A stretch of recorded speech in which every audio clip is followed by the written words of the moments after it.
name is Andrea Otanis. I am the Journalism Program Coordinator here in the Department of Communication at the University of Washington. I teach journalism courses. I also teach about communication and media and race. We are very excited to finally have this night here and to have all of you here in this room. And I want to credit one person in particular for this evening, and that is my student, Keelan, who is sitting right there. When she took my beginning journalism class last spring, on the first day of class, she came up to me and said, okay, your syllabus is great, but can we talk about solutions journalism? And I said, yes, as a matter of fact, I know somebody who is a guru of solutions journalism, and that is Linda Shaw, whom I used to work with at the Seattle Times. So I reached out to Linda, and she gleefully came in and talked to my students about solutions journalism and got many of them on that road. So I am just going to introduce Linda, who in turn is going to introduce Tina. Linda joined the Solutions Journalism Network in March because she sees this type of reporting as one important piece of a healthier, more sustainable future for journalism.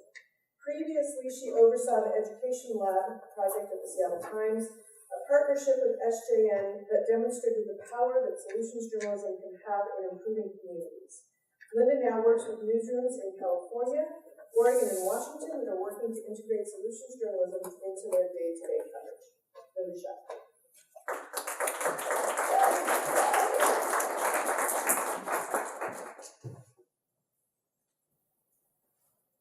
Yeah, thank you all for coming this evening. Am I supposed to speak into this microphone? It is really my great pleasure to introduce Tina Rosenberg this evening, co-founder of the Solutions Journalism Network, which is, Andrea said, I joined last March because I really do think this is one key to a healthier future for the profession that I love. But first, before I get to Tina, a few thanks.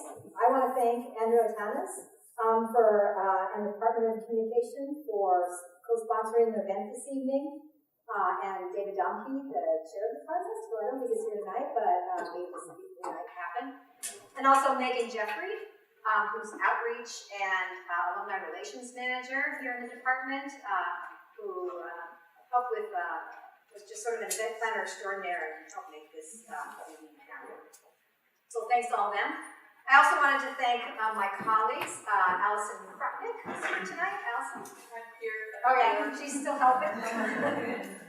And Greg Scruggs, and they run the Future Sound community for solutions journalism and help plan this event as well. And finally, I'd really like to thank all of you for being here tonight. Thanks for your interest in solutions journalism, and thanks to all of you who are already practicing solutions journalism. Greg Scruggs isn't here tonight. He's in China reporting.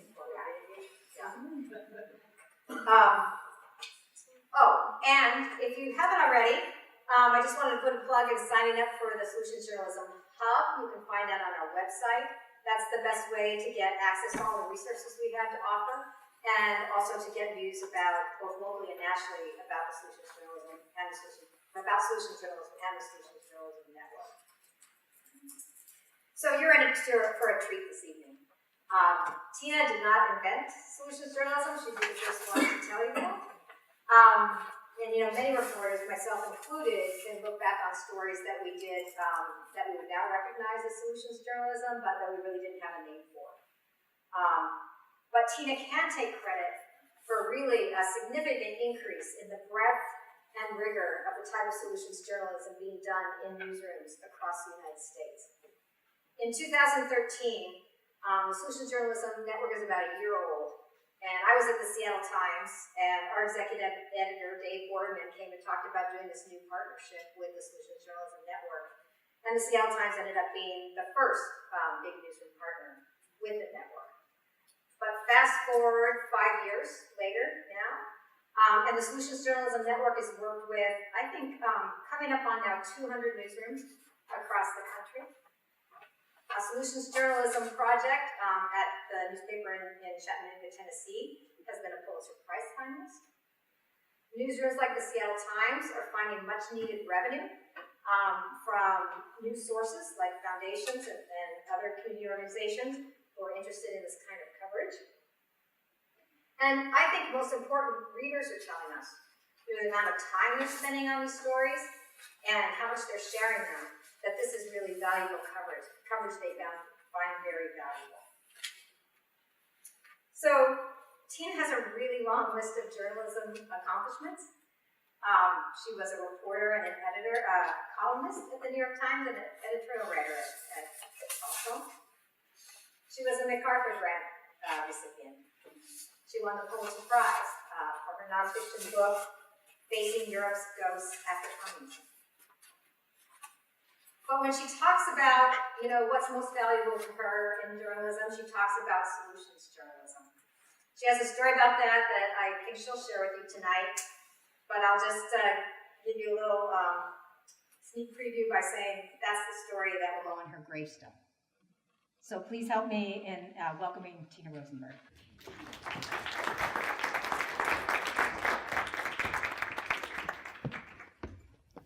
Thank you. Thank you. Oh, sorry.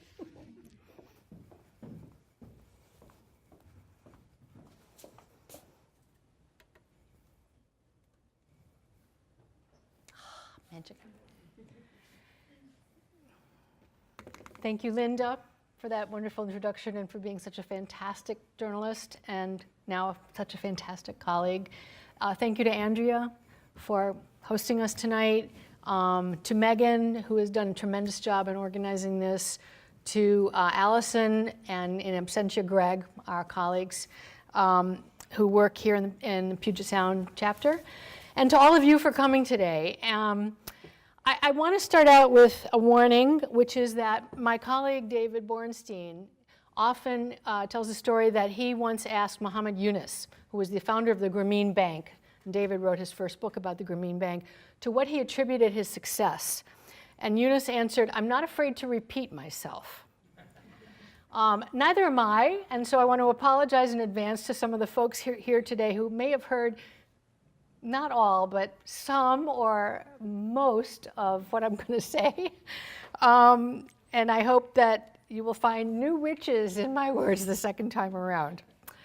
So I would like to start with a story, because we're journalists here, and that's a story from the Cleveland Plain Dealer. And this is a series that they did called Toxic Neglect, Race, Racism, and Lead Poisoning. It's not the first series that the Cleveland Plain Dealer did on lead, not in the last few years. They did one about 10 years ago, a traditional investigative report on the problem of lead paint in Cleveland, and it revealed that Cleveland was one of the worst cities in the country for its lead problem, and had done very little to try and mitigate it or save the health of Cleveland's children. And as a result of that earlier series, nothing had happened. Politicians talked about the problem, but there were no changes in the policies or in the way Cleveland dealt with lead. So we worked with the Plain Dealer to try and do something a little different. They did do, as part of this series, traditional investigative work, looking at the problem of lead paint through the lens of race. But they also did solution stories, and this was part of editor George Rodriguez's note introducing the series. Other cities are tackling this problem with cost-effective prevention strategies. We will tell you what they are, what they might cost, and why what's keeping Cleveland from adopting these smart solutions as a way to protect our children. For example, they went to Rochester, across Lake Erie, to look at what that city was doing that was very successful in dealing with lead. They went to a bunch of cities around the Midwest, that each of whom were doing well on some small piece of the lead problem. For example, creating a registry of houses with lead, or testing children proactively. And they wrote about what Akron, Grand Rapids, and other places were doing. For maximum annoyance, they even published a chart in the paper saying, here's what successful cities do, and here's what Cleveland does. So, as you can imagine, this is embarrassing to public officials, and that embarrassment bore fruit. This is just some of the impact that happened. The Plain Dealer continues to follow this story and hold Cleveland's feet to the fire, and the state of Ohio. And the impact that happened with the series happened because the solutions component took away the excuses of public officials. They could no longer say, this is a terrible problem and we're doing the best we can. A problem that had been seen as unavoidable came to be seen as unacceptable because you could show that better was possible. So normally journalism's theory of change is this. We uncover wrongdoing. Someone then comes in and solves it. Are we all pleased with how well that's been working out? Very rarely that happens. The job of a journalist is to hold a mirror up to society, to help society self-correct. But we are holding up a distorted mirror. We are only looking at the part that is talking about what's wrong. And journalists are accused of many different kinds of bias. And I think our most toxic bias is our bias towards the negative. It has not always been like that. This sort of identification of journalism as uncovering what's wrong really came from the mid-1970s with Watergate and the Vietnam War. At the time, it was a very welcome and necessary corrective because for too long, journalism had given many people in power a free pass. And so the growing trend towards investigation and watchdog journalism was very welcome.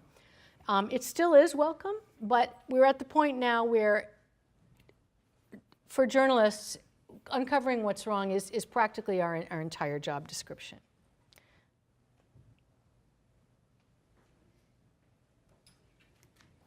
So this is what we get.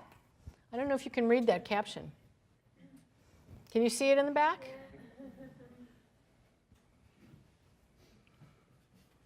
So this has many effects on society. Some people wondered why it was during the 2016 election that many folks believed a candidate who said that crime was at record highs while it was at near record lows. Why did many folks believe a candidate who talked about Mexican immigrants as rapists and murderers when in fact immigrants commit fewer crimes than American citizens? And the reason that people believe these kinds of things is because that's what we tell them over and over again. That's what they read, see, and listen to in the media. We provide a steady diet of dysfunction, corruption, and failure. And that has many effects on society. I'm not saying we don't need watchdog journalism. We certainly do. But we need to expand the definition of watchdog. Because if you tell people what's wrong and feed their outrage day after day, without also feeding society's sense of efficacy, then it leads to passivity and despair.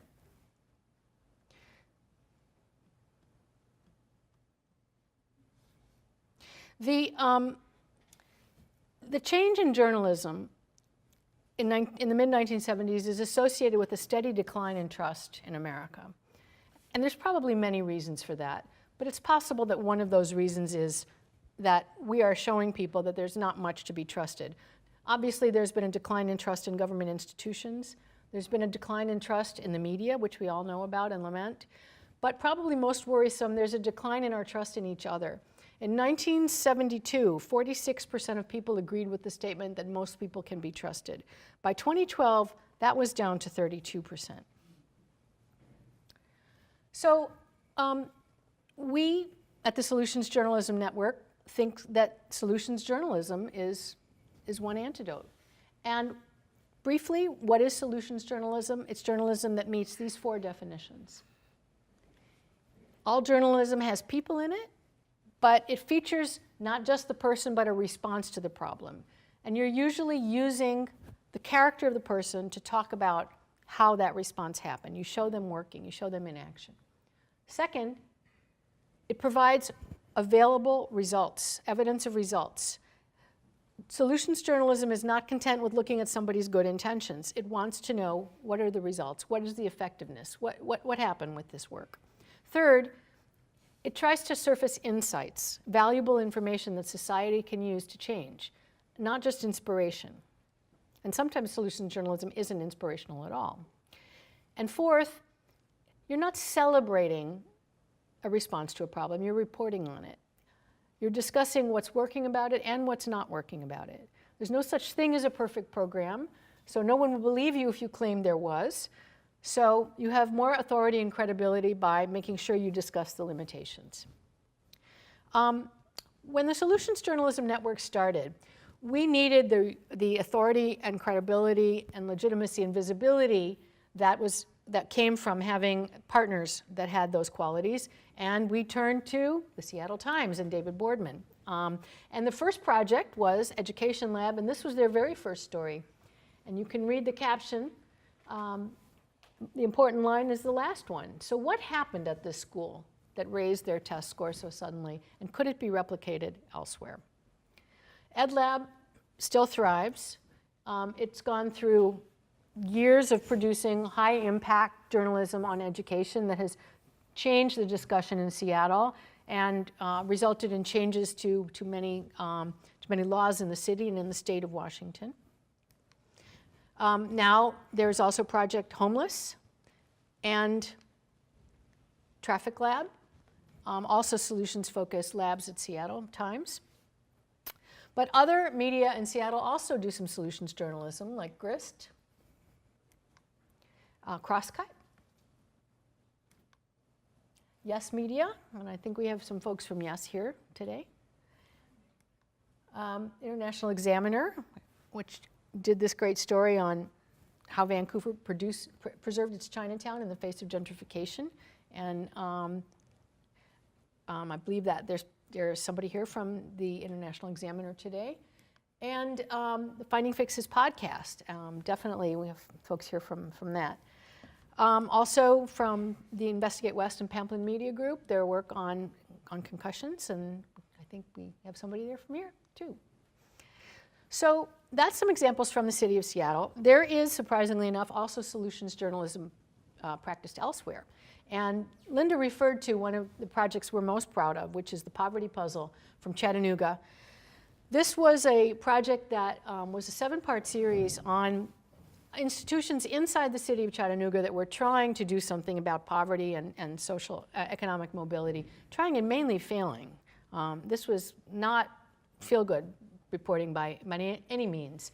And as Linda mentioned, it was a finalist for the Pulitzer. It lost to the Panama Papers, so no shame there. But what was more important to the paper than that was that this project changed their relationship to the city. Churches read these stories out loud at Sunday Mass and services. Community colleges put the stories up on screen so people could read them. They caused a tremendous impact. And Joan, the reporter on the story, said she'd been at a supermarket and was standing in line and introduced herself to a woman and said she was a journalist. And the woman said, "Oh, I hope you're not one of those kinds of journalists." And Joan said, "Well, I did this series, The Poverty Puzzle." And the woman embraced her and said, "You care about the city. You're not like the rest of them." Joan wrote in the comments, wrote to us a letter summing up some of the stuff that had happened, and she had said, "You can't believe the civility of the Facebook comments," which is a statement that I will embroider and put on my wall because I'll never see it again any other way. At the Solutions Journalism Network, we now focus. We work with newsrooms. We work with, as Linda said, nearly 200. But we've started to move off the coast and into areas where journalism is most endangered. And we spend most of our time now working with really tiny newsrooms and helping them form collaboratives on issues that they choose and they care about. For example, this was called Small Towns, Big Change, and it was a collaborative of about 10 New Mexico and Colorado newspapers. And one of the things that they looked at was economic development in small towns and rural areas. We have those going in Montana, in Ohio, and in Philadelphia, which I'll look at in a minute. We're starting them in Charlotte, North Carolina, in Michigan, in upstate New York, and other places. The project in Philadelphia, the first project, which involved, I think, 16 news organizations, including the Inquirer and including small ethnic media and radio stations, was on prisoner reentry. And it was so successful that it spun off And now it's called Broken Philly, and they work on poverty issues in Philadelphia. So I want to briefly talk about the story that got me started in doing solutions journalism, which was the one that Linda teased you all with. And that was a story that I did for the New York Times Magazine in January 2001. So I pitched my editor at the Times Magazine in 2000 on a story that I thought was a great investigative story on the price of AIDS medicines in poor countries. And the fact that in countries where the AIDS burden was the highest, the prices of medicines were the highest. So what had become a chronic and manageable disease in wealthy countries was still a death sentence in much of the world. And that was widely known at the time, but what was not widely known was why. And the reason was that the pharmaceutical industry was pushing, and successfully pushing, Washington, every administration, at the time it was Clinton, but every administration, to put political pressure on countries so that they did not make or buy generic versions of drugs. So I thought, this is a pretty great story. And I pitched it to my editor, and he said, no, it's too depressing, and we cannot inflict another 7,000-word story on our readers about how everyone's going to die of AIDS in Malawi. And it's not fresh enough, because we know everyone with AIDS in Malawi is going to die. So I went home, and I turned the story inside out, because there was one country that was, in fact, defying this pressure from Washington, making antiretroviral drugs in generic form, and providing them for free to all their people, and that was Brazil. So the story then became what Brazil was doing, and in the process I said everything I wanted to say about the bad behavior from Washington and Big Pharma, and talked about how other countries were not able to stand up to that pressure, not being giants like Brazil. So this approach had a lot of advantages. It got into the paper, first of all. That's a big advantage. I didn't write the headline, which I think is overclaiming, which is something solutions journalism should never do. So shame on my editors for that. But it also, it was not depressing. It was empowering and exciting to readers. It was fresh, because people did not, in fact, know that in Brazil people with HIV were healthy. And it had some impact. It helped to move the debate away from, can poor countries provide antiretroviral drugs to their people, to how can poor countries do what Brazil is doing. So since that time, every time I write about a too depressing subject, which is 100% of the time, I ask myself, is there a possible solutions angle here? Fast forward a couple of years, and David Bornstein and I started the Fixes column in the New York Times, which is still running. It's a weekly solutions column. It's in the opinion section, but for two reasons which are not very good reasons. One is that's who I knew, because I had worked there most recently. And also, it didn't fit anywhere in the news section, because it was sort of anywhere, any issue, and so it didn't fit in Metro or National or International. So here we are in opinion, and I'm glad, because it's allowed us to be more, to have a little bit more liberty and be more creative, but it's not really an opinion column. And then David said, we got to spread this idea around. Let's form an NGO to spread this idea around. And I said, okay. I'd never done anything but journalism before, but it sounded like a good idea to me. And so 3 years later, with Courtney Martin, David Bornstein and I founded the Solutions Journalism Network. And this is our mission, to legitimize and spread the practice of rigorous reporting about responses to social problems and their associated results. So sometimes when we start talking about solutions journalism in a newsroom, we have a lot of people sitting like this. And the reason that they're doing it, the reason they think this is not real journalism, this isn't kosher somehow, is this. If you report that something is wrong and it turns out you've made a mistake, then you've committed a journalistic misdemeanor. Now, that's not how the outside world sees it, but that's how we journalists see it.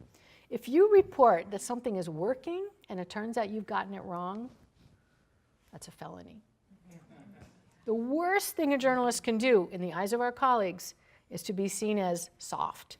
You know, you got snowed by your sources. You're doing PR for somebody. So it's not harder to get a solution story right than a traditional story, but the perceived consequences of getting it wrong are higher.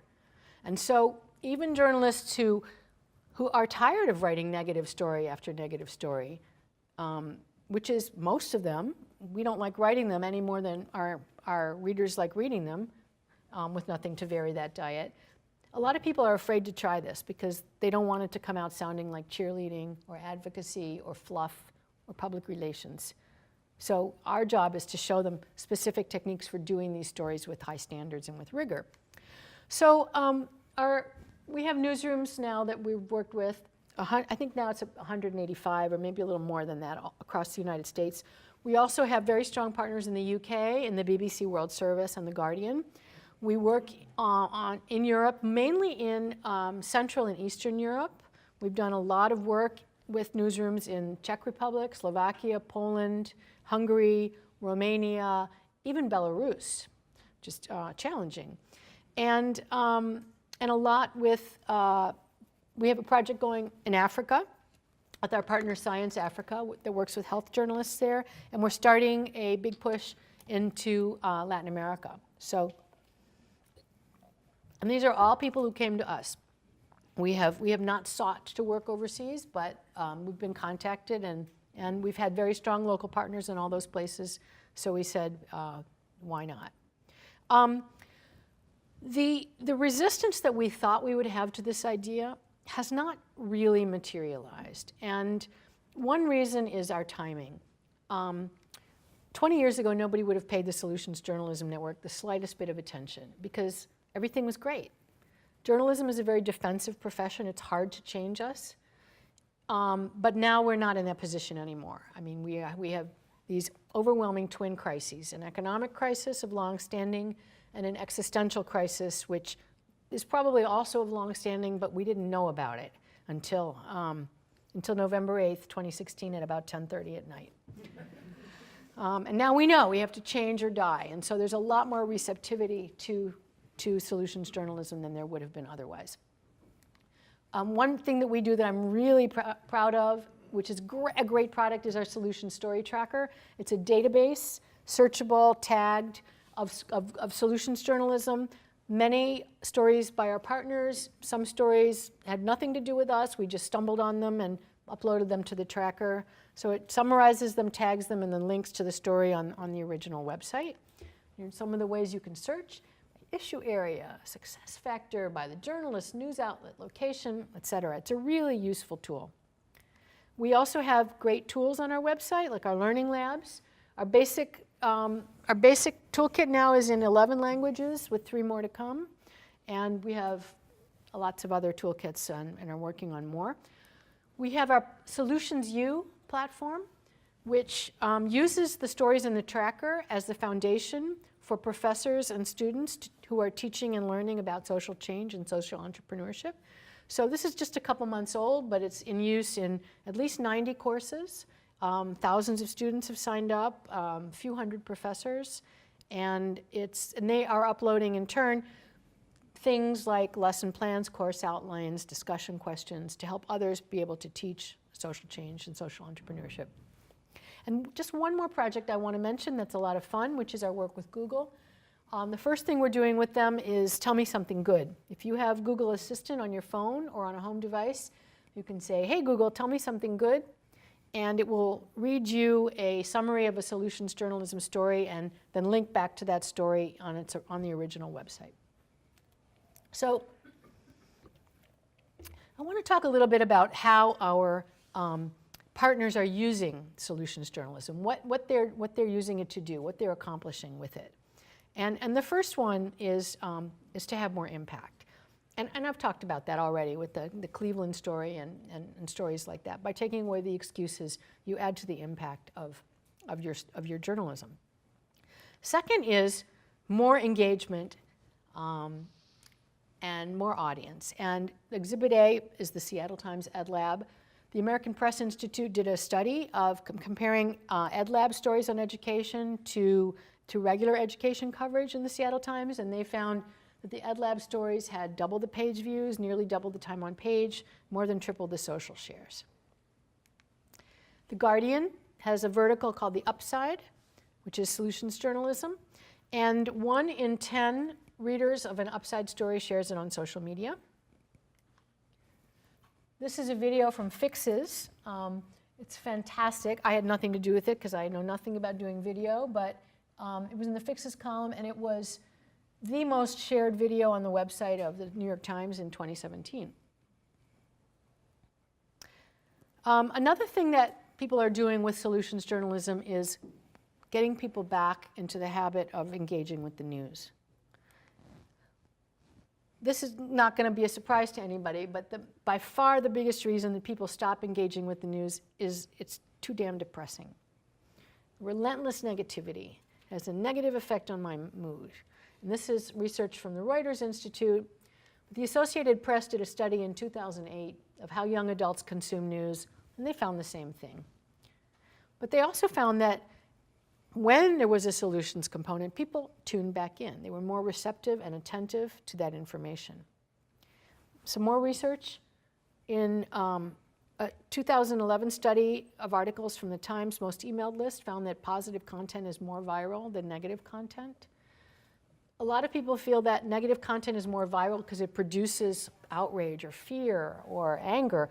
And it's true, those things do make people share stories, but any strong emotion does, including, hey, this is really cool, or this makes me feel empowered, or this makes me able to get out of bed in the morning. The BBC World Service started its own solutions-focused toolkit for its reporters, and they did so after this study of its under 35 digital audience, which found that their top content request from their younger users was more solutions journalism. The New York Times, I mean, this is appealing to young readers. The New York Times did a survey of its mobile users who are not young, but who are younger than people who read the New York Times in other ways. And their top content request, well, it was more weather, actually, but more solutions journalism was number 2.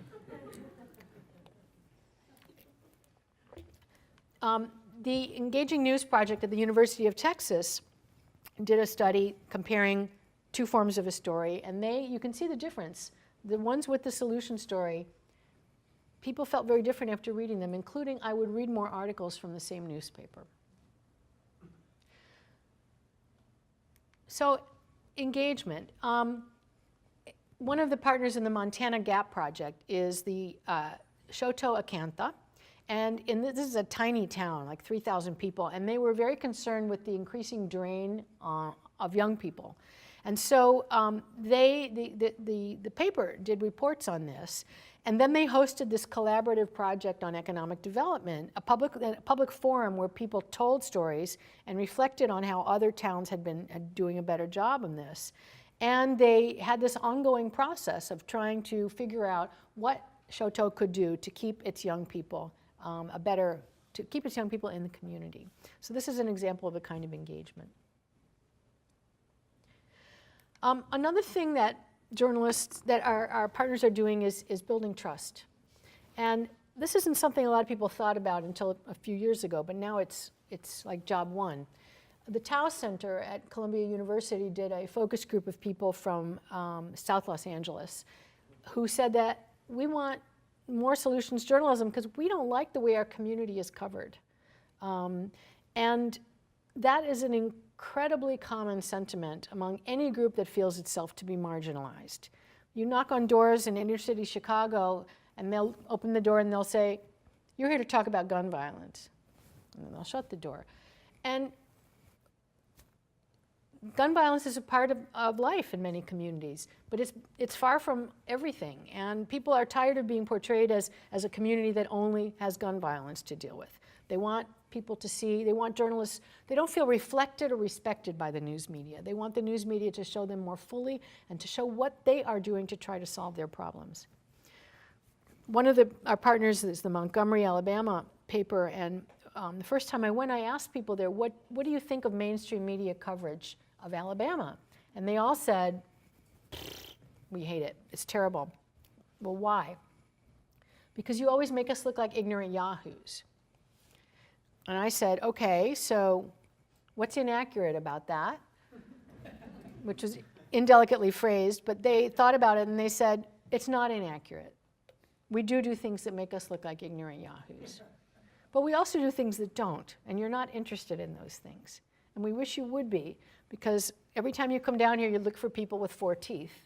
But we do more things down here than just have 4 teeth. We want to be portrayed differently. And solutions journalism is an antidote to that. The Minneapolis Star-Tribune did a series called Radical Intervention. Minneapolis has the largest Somali community outside Mogadishu, and radicalization of young people was a big problem. And they couldn't report on it. They couldn't get in. Suki Dardarian, ex-Seattle Times, the managing editor of the Star-Tribune, said, nobody would talk to us because they thought we were FBI agents. So they did several things. They hired a Somali reporter. Duh. But then they also started to do coverage in a different way. For example, they started to cover other things in the Somali community besides the problem of violent radicalization, like how people are adjusting to living in America. This is a lesson in how to turn on a lamp. And then they covered what the community was doing to deal with this problem, which the community felt as a problem much more deeply than the outside world. It was their children. And they also did stories from elsewhere about what was working on violent radicalization, and they printed them in Somali as well as in English. So this was a trust builder, and now the paper can go into the Somali community and report in a much more extensive and deep way about what's going on there. It's a different relationship than it was. Revenue is another thing that our partners are doing. They're raising money by using solutions journalism. And the Seattle Times is Exhibit A on this with their labs, but not just them. There's other partners that have done this. The Arizona Daily Star raised a lot of money in local foundation grants to do a fantastic solution series on foster care, on the foster care problem in Arizona. Searchlight New Mexico does this for investigative stories that have solutions component. The New Hampshire Union Leader added 3 positions to their 8-person newsroom from raising money from local foundations because these positions had a strong solutions component. And the Richland Source is a small online daily in Mansfield, Ohio that has been, they're for-profit, and they have been, here's some of Seattle, they raised a pot of money from local businesses who wanted to have their brand associated with innovation and new ideas to do solution stories. $67,000 in 1 month they raised, which is for them a considerable amount of money. So before I stop and open it to an interesting new way that Linda is going to organize us with for discussion afterwards, which I'm excited about, I want to talk a little about the challenges that we still face that we have not been able to accomplish. And our biggest one, well, not our biggest one, but one of our biggest ones is this: local TV news. We have not been able to do much work with local TV news, in part because local TV news is still profitable. So everything's fine. But we are starting. We are about to launch a project that works with 15 or 16 local TV news stations around the country. And we're very excited about that because there's a lot of people who work in that business who know that the traditional way that they do their journalism is not great journalism and is not great for the health of their cities. But our biggest obstacle is this. The same factor that has allowed us to be listened to, which is the economic crisis in journalism, is also one that's been the biggest challenge to having newsrooms adopt solutions journalism.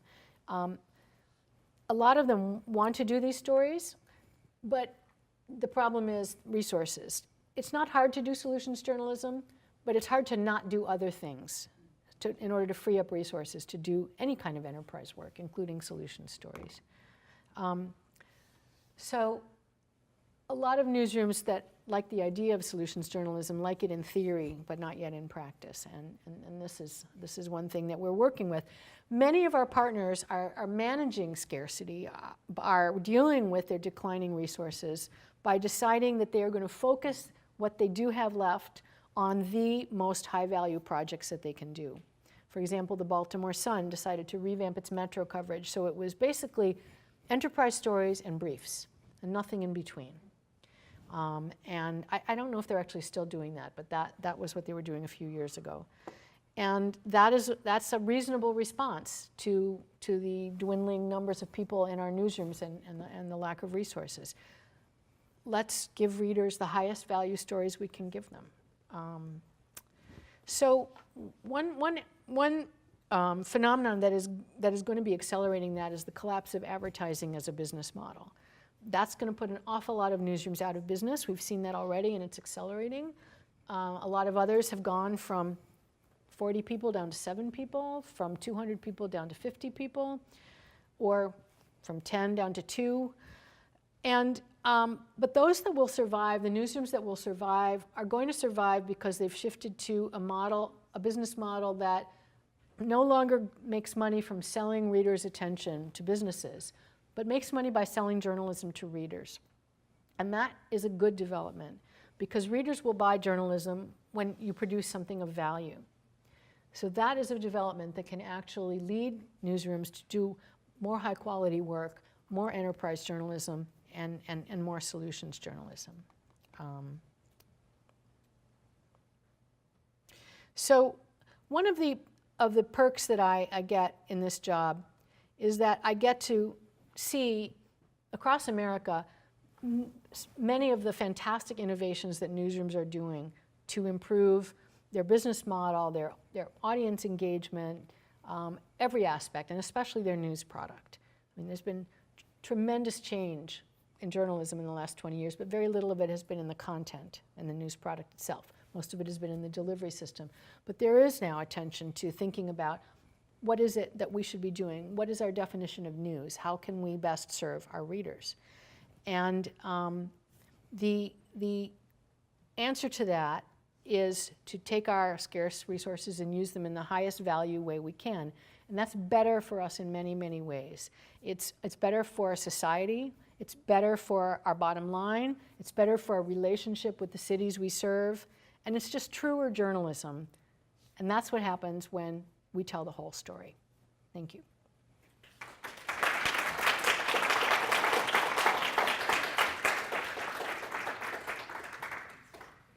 Linda, do your magic. Okay, so as Tina said, solutions journalism often goes really hand in hand with new kinds of engagement, new kinds of generating community discussion. So we're going to try a little bit of that tonight. So here's what we'd like you to do. We're going to give you a chance to ask questions of Tina.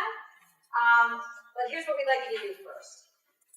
Look around you, find someone maybe that you don't know. I know you're in fixed seats, so you can't move around too much, but so if you end up talking to someone you do know, that's fine as well. But maybe turn to the person behind you or in front of you. Get into groups of about 3 or 4. And we're going to give you about 5-10 minutes. We'll see, at the end of 5, we'll check in with you and see if you're ready or if you need a little more time to answer 2 questions. First is to get you to reflect. Did you hear anything tonight that makes you view journalism differently? And if so, how might it be applied to what you do? That's question number 1. Probably should have written these up here, but you'll remember, right? And number 2, what questions do you have for Tina? So, find 2 or 3 people, address those questions. I'll check with you in about 5 minutes, and then we'll come back, and then we'll share all those. Each group, hopefully we'll have time for each group to share 1 or both of those. Okay? All right, go.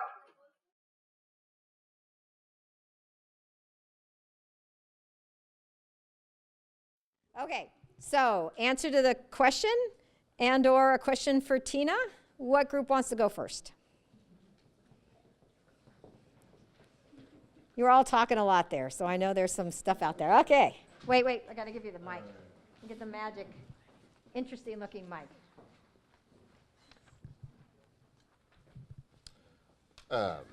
So, I have to balance, man. Quit laughing at me. So is my answer to the question, or I don't know, does anybody else want to weigh in, or do you want to go with the one I said? Go with it. The description of the plain dealer article and how being able to get that solution in was able to affect change in a way the previous coverage had was pretty eye-opening, and I think something to keep in your pocket and remember going forward if we're all going with this idea that we talk about, that we can affect change through our good journalism. So that's the answer to the question. A question for you, it would be, you said that it's just as easy to do solutions as to point out the solution as it is to point out the problem. But we all have a lot of training in pointing out the problem. So do you have any advice on like vetting a solution? When you find the person or the organization that has the solution, they're very effusive and certainly aren't pointing out often the flaws or the limits that you said are, it's a necessary part of this to point out the limits. So I'm curious about, vetting the solution, if you can talk about that.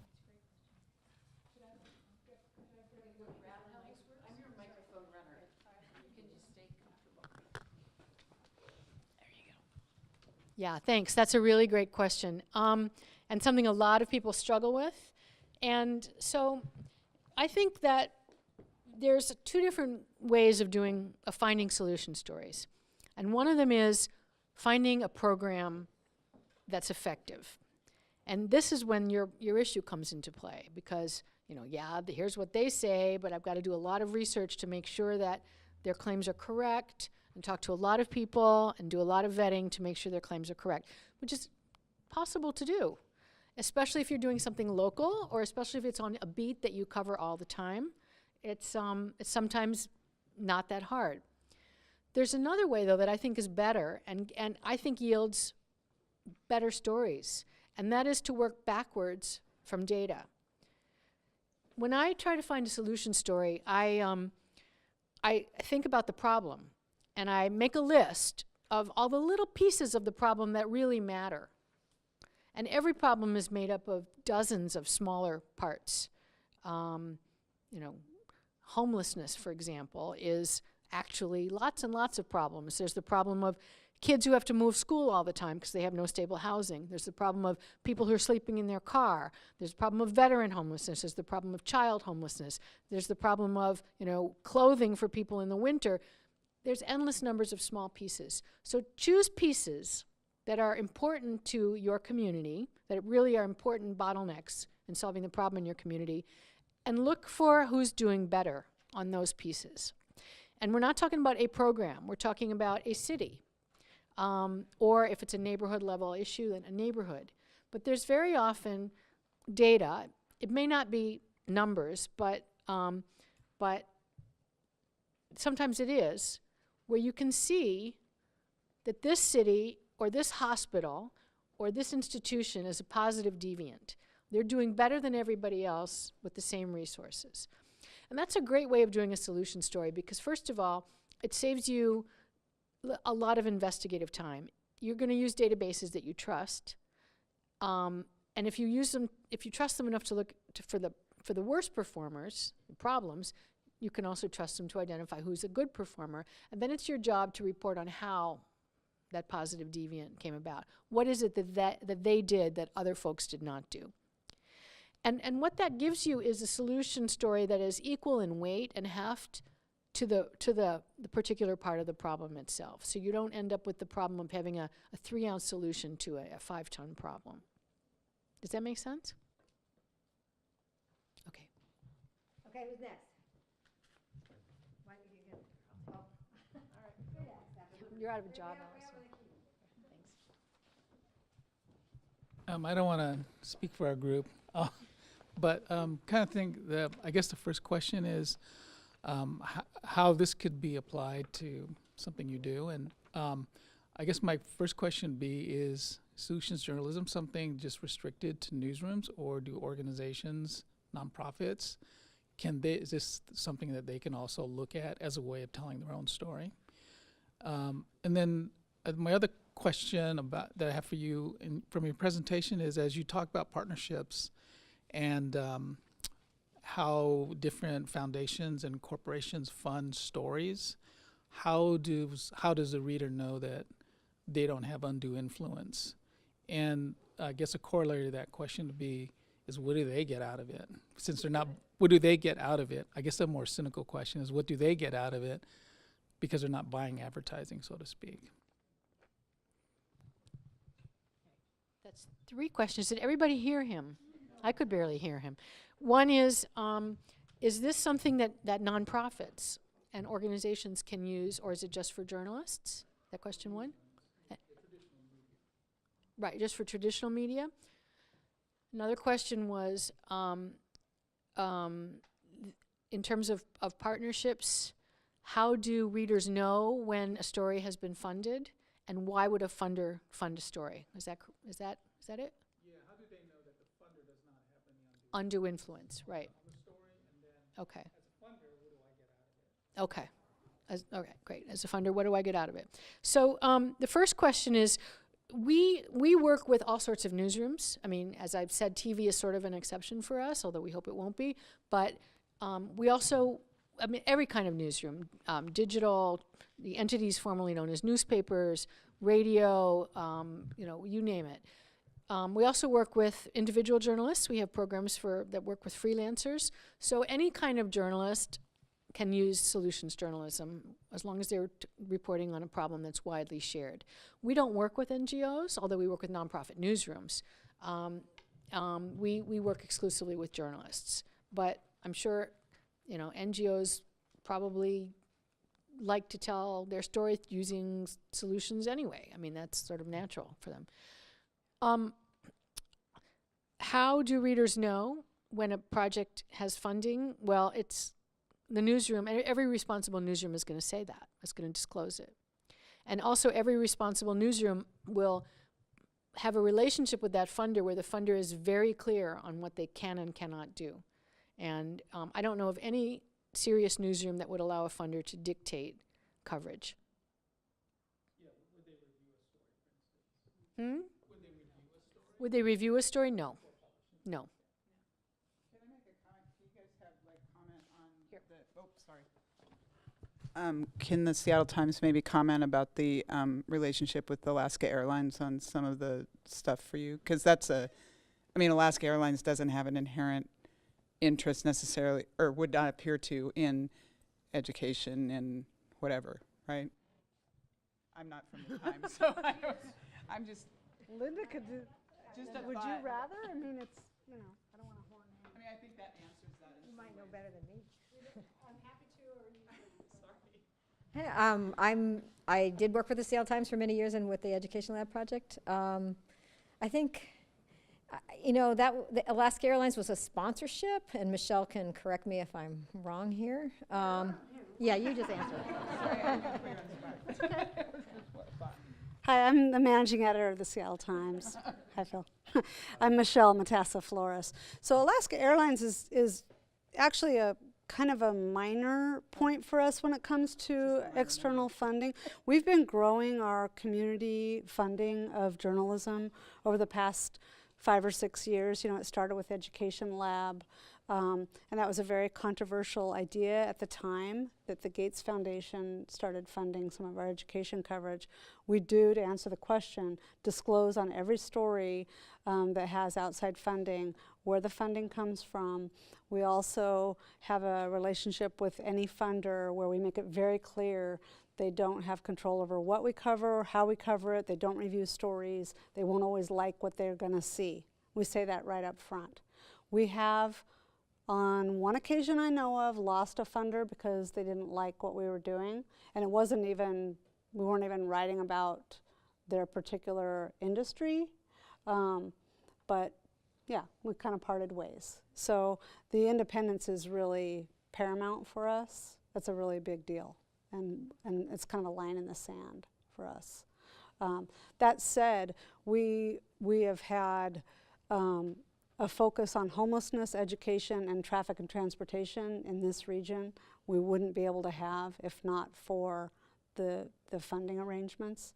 And the partnership with Solutions Journalism Network, I should say, was a huge part of getting us off the ground in terms of not just relationship with the funders, but the journalism that really started catching the eye of people who wanted to see things done a different way. And we've been able to show that readers do want that kind of journalism. And so there's a symbiotic relationship there. Thanks, you answered that much better than I would have. Thank you. You guys wanted to go next. I had a question that kind of relates to one that was already asked, and it has to do with the notion of what possibilities do you see for non-journalists to contribute in this area.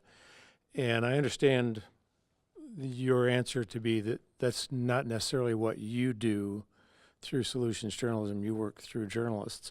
So maybe I would pitch my question to Linda in terms of engagement and the question of what's the next step after you've started to realize that solutions are out there and stories that need to be told, in terms of who tells the story and who names the story. And I think specifically about Minneapolis, where the newspaper called that story originally Fighting Terrorism, but when they went out and talked to the community, they came back and they said the community calls this Saving Our Children.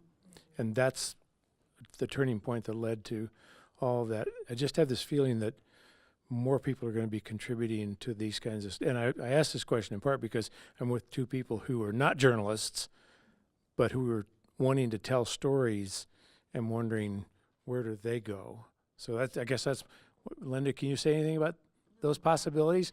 I'm putting you on the spot because this is your engagement thing. We've had a lot of talk about this. Yeah, I mean, I think that's a really important question. I think it isn't just in terms, I think it's a question for journalism writ large, not just the engagement part of it, right? Who do you listen to, right? Where do you find your story ideas? I mean, those are basic journalistic questions. And I think sometimes when we make missteps, it's because we haven't done full enough listening to know what the appropriate questions are, and to know the whole story, really. So I see engagement both as and I kind of hate the term engagement. I think I've told you guys that because it's sort of jargony and it's not really clear what it means. It means a different way of interacting with your audience is the way I see it. And I think it provides a number of things. It provides a new way to listen, and you can use some of the technological tools to do that. And it also it does what happens in Minneapolis. If you listen more, you get a fuller sense of the story. I'm not answering this very well, I'm sorry. But the benefits for us in Education Lab, we do have guest columns, for example. I think one's going to be published tomorrow, I hear.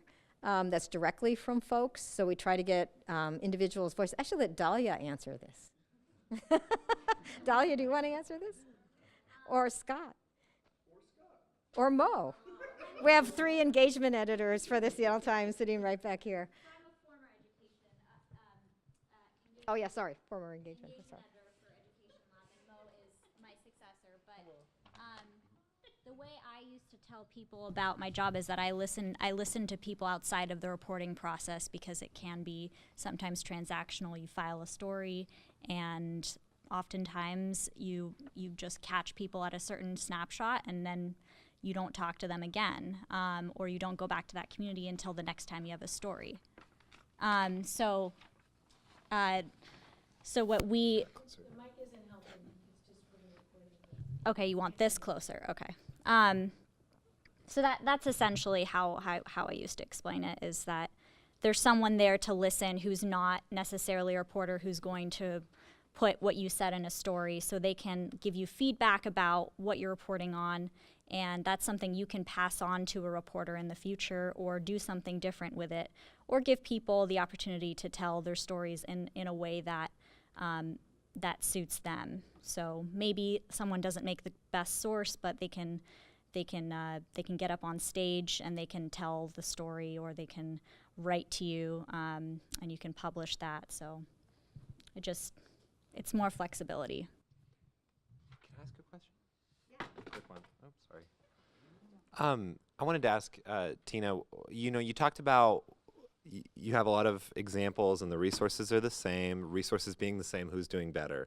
But what about situations where resources aren't the same? A lot of the social ills that we're talking about are caused by maybe public underfunding of certain systems, and obviously that can get subjective. But what about when the answer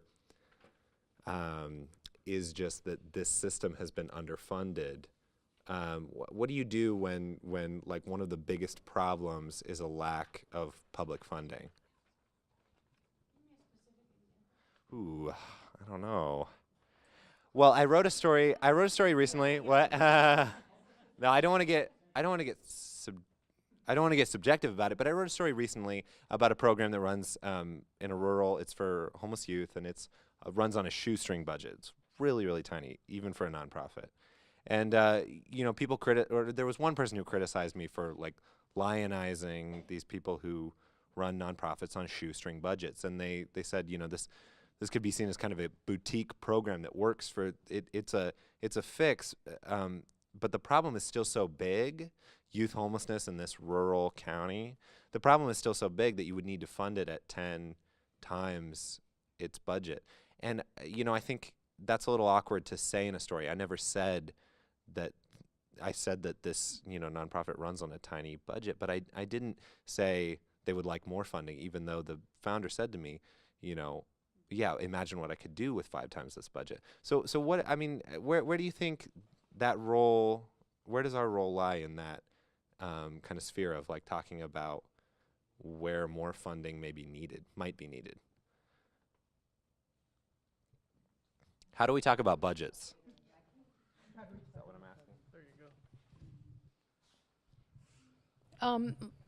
go. That's a great question, and one a lot of people struggle with. I think there's a couple of different things you can do. One is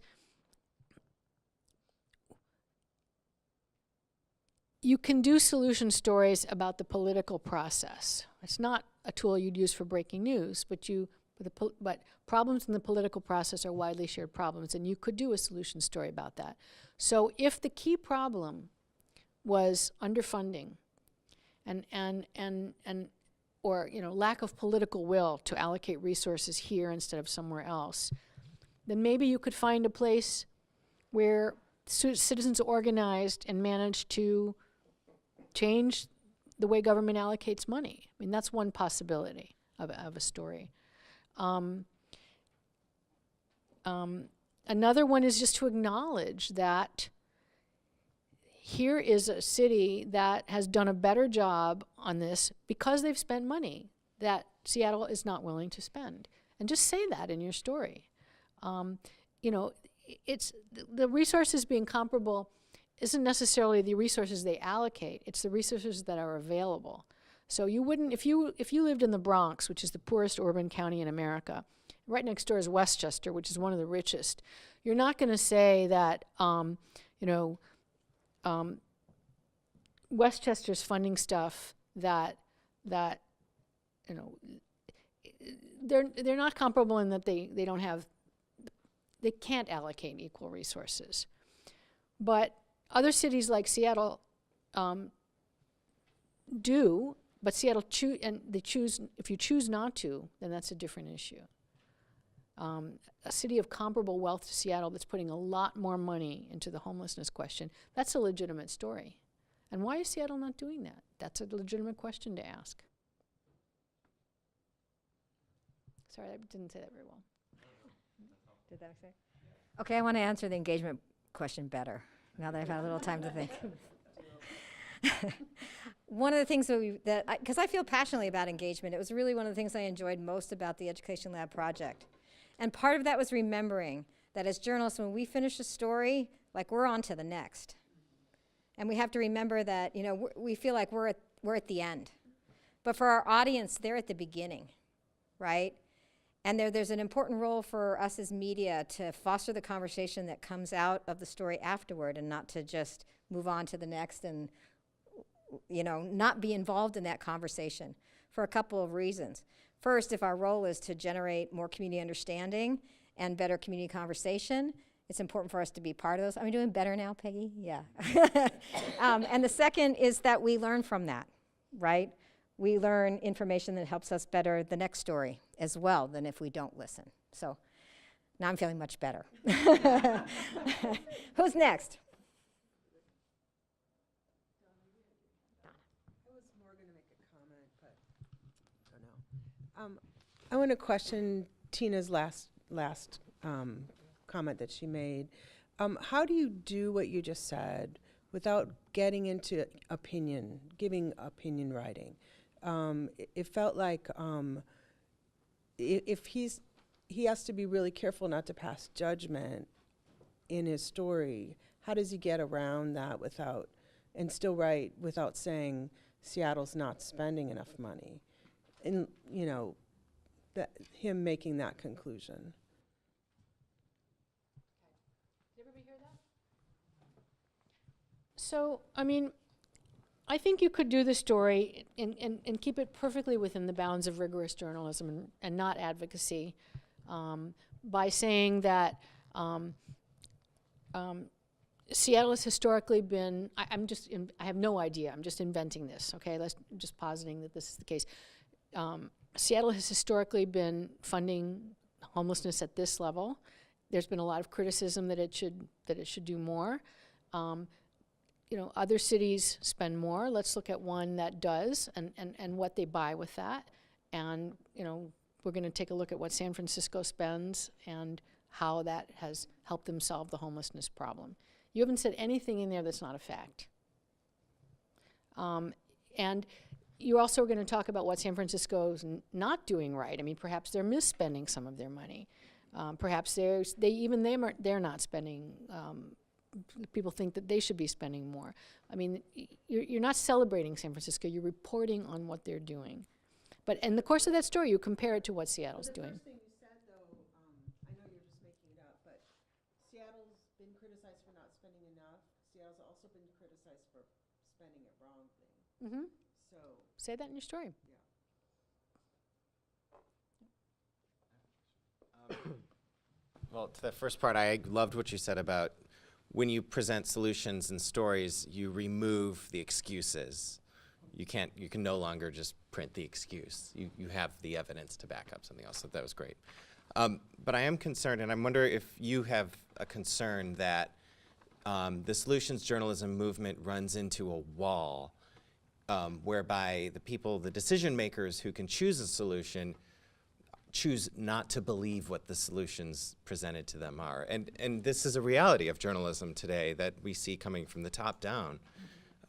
When presented with facts and clear information, a decision to not believe that on the record. And it's happening more and more. And do you have a concern about this movement running into that kind of obstruction, and whether that obstruction from the high levels will empower people elsewhere in the country to react that way?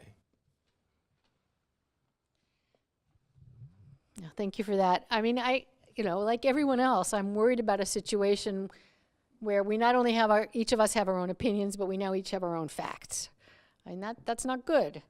And it's a problem for journalism in general. I don't know that it's necessarily a particular problem for solutions journalism. I think in some ways, solutions journalism has a bit of an advantage because it's a less polarizing approach to an issue. Instead of continuing the discussion about who's to blame for something, you're looking at, here's another place that's done a better job, or here's a small place in our city that's done a better job, and the implied discussion is, let's talk about whether that's something, we should be using here. Then that's the discussion for the audience. That's less ideological than traditional journalism for the most part. So we probably have time for a couple more. This is going to piggyback on a subject that's already surfaced several times here tonight, but it has to do with the financing of all of this. And I realize that obviously you can have the most bulletproof, sorry, no pun intended, firewall, and an internal understanding of, this is our coverage, this is, our funding, and the ne'er the two shall meet. No influence. But how do you deal with the optics issue? Because there can be the internal reality that can be completely on the up and up. But if you're talking about this as a mechanism for generating community trust and engagement and really seeing your outlet as a trustworthy source, I just wonder how, and maybe somebody from the Times can address that just from a first person perspective. But I'm just wondering about the optics issue.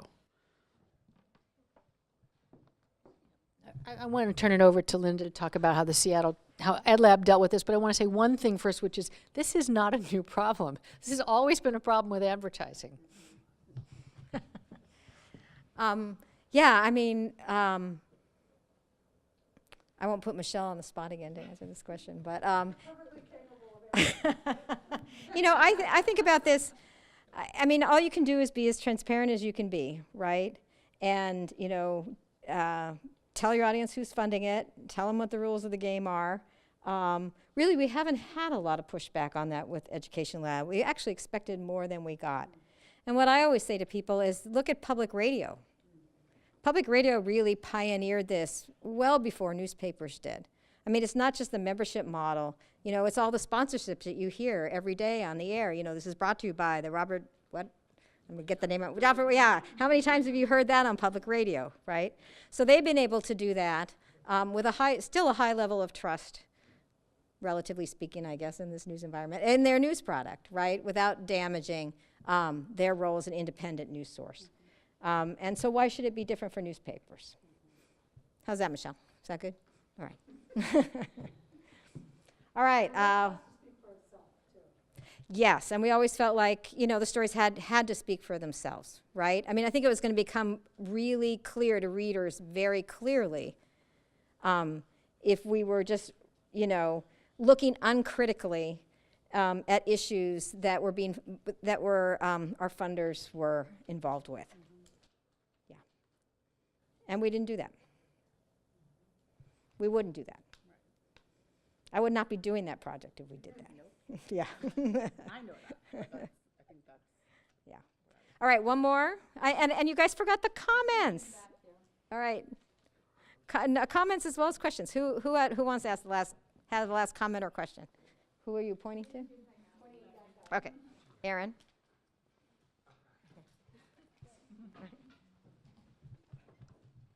I just wondered if you could talk about very small newsrooms. And I don't mean that disparagingly, because the best newsroom I ever worked in had a staff of 4. And so I wondered if you had any thoughts about strategies for small operations and small resources that might not have budgets or grants to pay for specific projects, like what they might be able to do. Do they need to think smaller? Do they need to think longer? Like what kind of things could they do? Honestly, if I'm being honest. Yeah. That is a challenge, and it's an increasingly large challenge as more and more newsrooms shrink. But I think collaboration is a huge solution to this problem. It's a way of when you work on stories with other news organizations and you can share content, it solves so many issues for yourself. That's one thing. The second thing is, focus on what's important. The first time this came up for me was I was talking to a reporter at WWNO, which was the public radio station in New Orleans, and he was literally the only employee of the newsroom. There was a news director and him, and he mentioned something that was going on his beat, and I stopped him. I said, "Jesse, how do you have a beat? You're the only reporter in the newsroom." And he said, well, we decided we're not going to compete with the other news organizations in the city because we can't. So we're going to specialize in what we can do best. And so I have a beat, and my beat is coastal issues. And all I do is enterprise stories on coastal issues. It's a big beat. You can put a lot into coastal issues in New Orleans, but that's the only way you can deal with that. Otherwise, what do you do? You have to decide what is the highest value I can give to my listeners and focus on that. Can I just make a comment from, I don't know if you're nearby, but it's also a really good, I teach young journalists, and if you just need bodies to help with research and have some patience to teach, almost any university will send you somebody to help, and they'll be enthusiastic, and you probably have to spend some time working with them, but most of them are pretty smart. There are a bunch in this room, and they're hardworking, they want to learn, and that's just a matter of making some contacts, and we'll send you great kids who are fabulous and need some inspiration. So. Thank you. That's wonderful. Okay, so. Thank you for making this. This is so positive. This has been the most positive thing I've been Wait, to. this needs to be on stage. I mean, I'm a journalist and a professor now, and for the last 10 years at least, the dominant number of things we go to, people are it's whiny and complainy, and we don't have enough, and there's no good solution. And so thanks, this is really, really inspiring for those of us who are working with young people to say, this is the right thing to do, and you'll figure out a way to do it. So thank you very much.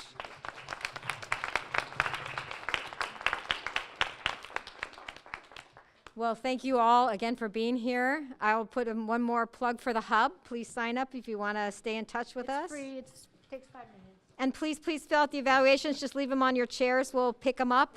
And Tina will be around for 5 or 10 more minutes if you want to come up and ask more questions.